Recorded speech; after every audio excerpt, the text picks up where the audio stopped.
In this video, we are going to spend time looking closely and asking questions about this work of art, a wooden mask made by the contemporary artist Deon Louie. Deon Louie is of Coast Salish First Nations ancestry and currently lives and works in Sechelt, British Columbia, on the ancestral lands of the Sechelt, one of the Coast Salish First Nations. We will start by looking closely and describing what we see when we look at this work of art, and then we'll dig into the meanings that Deon Louie may have been getting at when he made this work. One of the first things you probably noticed about this mask is the face at the center. We see a nose, a mouth, and largest of all, a pair of eyes. The face is set at the center of a large circle and is bordered by a rope made of strands of dried grass that have been woven together. Let's focus on this face for a moment. Is this a human face or the face of an animal? Let's look closely and find out. Deon Louie has carved this mask out of a single piece of wood using relief carving, meaning that he cuts into the wood and removes some of it to create raised areas and low areas. For instance, he carved deeply around the edges of the eyes and then cut right through at the center to create holes where the pupils would be. He uses similar techniques to create the bulbous nose with its two cutout nostrils and the inverse arc opening of the mouth. All of this cutting away is rough and tough work, yet the surface of the mask remains smooth and has rounded surfaces. This tells us that the artist took great care and time to carve this detailed face. The artist's use of color and patterning also helps us appreciate his detailed carving. And his carving and painting style together creates a dense web of interconnected lines and shapes that shows his knowledge of the formline design tradition, which he studied while he was learning to carve with master woodcarvers.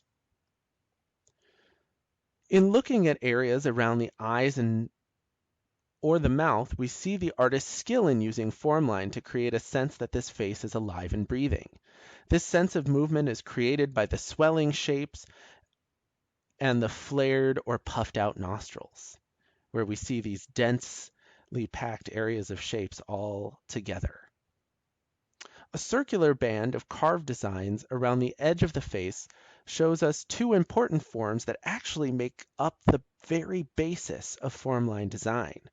The U form, two of which are seen at the center, and the ovoid, or the oval shape, that is seen on the left and right of our two U forms. The artist uses a repeating pattern of mirrored U forms and ovoids to decorate the outer bounds of the mask. Now you're probably getting kind of annoyed with me because I still haven't answered the question. Does this mask show us a human's face or an animal's face? Well, I'll tell you now. It shows us both. It shows a human face combined with features of a raven, and all of that is set within the center of a full moon. The moon is represented by that round band of carved formline shapes that we just talked about. So why put a moon, a human, and a raven all together?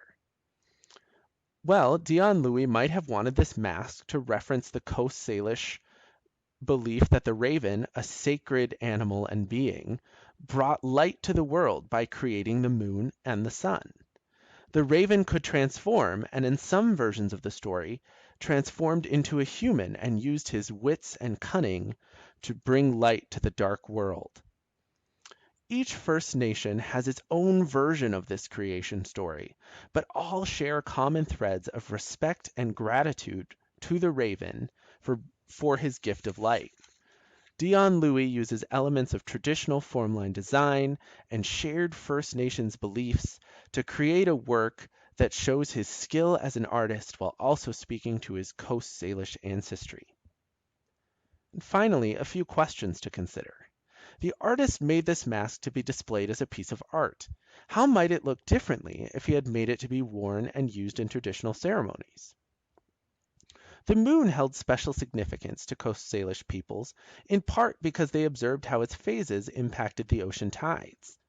What significances does the moon have in our contemporary culture today? And finally, why do you think each First Nation has their own version of the raven and moon story, instead of each nation having the exact same one?